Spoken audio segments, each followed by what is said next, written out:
After playing different games throughout my life, most of the things I've touched on had at least the basic idea as to what this so-called risk versus reward notion is. Or was it risk and reward? Whatever, doesn't matter. Those that have studied tirelessly economics in school probably will remember this thing being discussed. When it comes to games, well, it's more or less similar. The more risky the task, the more higher potential reward could be. To give you an example, let's say a player wants to get underpants of total protection, but to get them, a player needs to perform a task, deliver a tomb of absolute knowledge to other side of the canyon. Now, in this instance, a player is given a choice. Either A, go straight across the old bridge over the Dildo Cavern, which would be a faster way across, or go around it by following the Wimp's path, which would pose no risk, yet it would take longer to do. So this is typical for games. While not always it's executed the best way, it's the task of game designers to think of these tasks and balance them accordingly.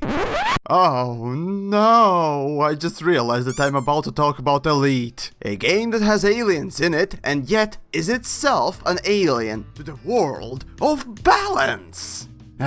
Well, let's try it anyways. I mean, when and what has stopped me from mercilessly beating a dead horse with an assortment of sticks, steel clubs, dildo bats, and horse's own extremities? So for the sake of simplicity, I like to rate each task in any game in 4 categories. Number 1, effort. How much stuff needs to be done overall, regardless of skill. Number 2, skill. How difficult or demanding is the task? Number 3, time. Obviously, how much time would it take to complete the task with given parameters? And number 4, risk. The potential to fail. Now, let's take World of Warcraft or really any other RPG as an example. To level up in those finger-breaking clickathons, you can either kill 100 low-level monsters like some sort of self-proclaimed pest controller, or one boss. The example here is clear, and the reward, of course, in the loot will be according as well. From the easy task, you'll be showered in the cheap crap. Yet from a boss, you might find that secret porn stash to additionally level up your right arm. So now, let's take a look at how the aforementioned horse corpse, Elite Dangerous, fares in this sort of gameplay. And you know what? I'd like to call this the lesson of how to be a bad designer. So, in Elite Dangerous, generally you have 3 types of gameplay. Combat, the pew-pew thing that makes some select people in community go blind with rage while furiously masturbating hot load onto others. Trading, to buy low, sell high thing that all the accountants love. And farting about,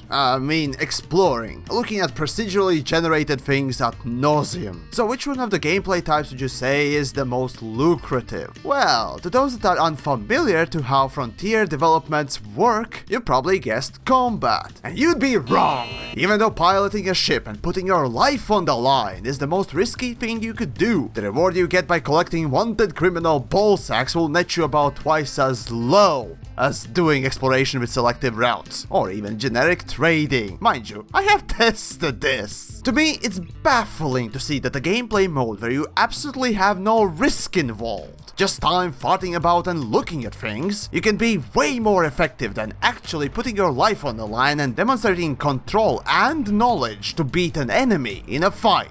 The same thing goes with missions that you could pick up in-game, which create even bigger headache to those that know this thing called logic. I simply cannot comprehend why's combat aspect of this game like a wife of a deadbeat. Well, things like trade missions and even aforementioned exploration can easily make you a superstar. It makes absolutely no sense, and yes, Elite Dangerous is sandbox game, so some of you might yell back saying that it's super duper pooper hard to balance this sort of a litter box. But it's really not true. It's just that balance and Elite Dangerous are like oil and water. Perhaps it's development team not willing or having time for any modicum of logical game balance. But whichever one it might be, if you're building a game, presumably one with fairness in mind for the player as a top priority, I'd recommend looking up how Elite is built and what not to do a lot of times. It's certainly interesting that gameplay, with time being the only real requirement, can easily outpace a high-skill, high-risk scenarios. See, this sort of situation combined with human pragmatism will result in stale, uninteresting and monotone gameplay where everyone, even those that want to risk stuff, eventually gravitate towards the more profitable route, and in turn creating an empty and vapid situation where doing anything else feels like an absolute waste of time.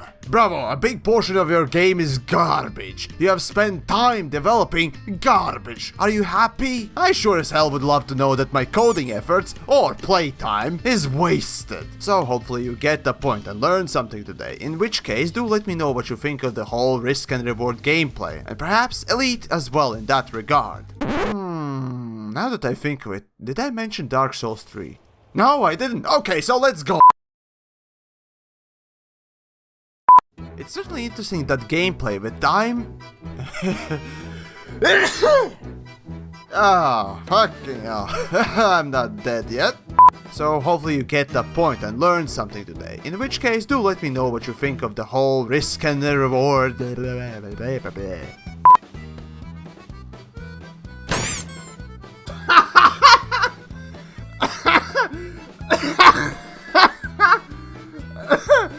Okay,